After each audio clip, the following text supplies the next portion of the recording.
ISLിൽ ചില ഇന്ത്യൻ താരങ്ങൾ zero value കോൺട്രാക്റ്റിലാണ് ക്ലബ്ബുകൾക്കൊപ്പം ഉള്ളതെന്ന് ഒരു ISL club official times of ഇന്ത്യയോട് വെളിപ്പെടുത്തിയതോടെ എല്ലാവരും ചർച്ച ചെയ്യുന്നത് സീറോ വാല്യൂ കോൺട്രാക്റ്റിനെ കുറിച്ചിട്ടാണ്. ഇത് കേൾക്കുമ്പോൾ പലർക്കും തോന്നും താരങ്ങൾ ഫ്രീ ആയിട്ടാണോ ക്ലബ്ബുകൾക്ക് വേണ്ടി ഈ സീസൺ കളിക്കുന്നതെന്ന്. പക്ഷേ സത്യത്തിൽ കാര്യം അതല്ല.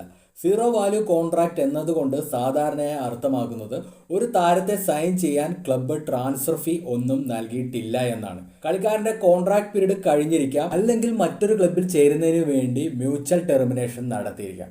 പക്ഷേ അവർക്ക് ശമ്പളം ലഭിക്കും. ഉദാഹരണത്തിനായി കേരള ബ്ലാസ്റ്റേഴ്സിൽ നിന്നും ചില താരങ്ങൾ മ്യൂച്വൽ ടെർമിനേഷൻ നേടുകയും മറ്റ് ISL ക്ലബ്ബുകളിലേക്ക് ചേക്കേറുകയും റീസെന്റ് ചെയ്തിട്ടുണ്ടായിരുന്നു. അത്തരം ട്രാൻസ്ഫറുകൾ നടന്നപ്പോൾ പലരും ക്ലബിനെ ശക്തമായ ഭാഷയിൽ വിമർശിച്ചിരുന്നു.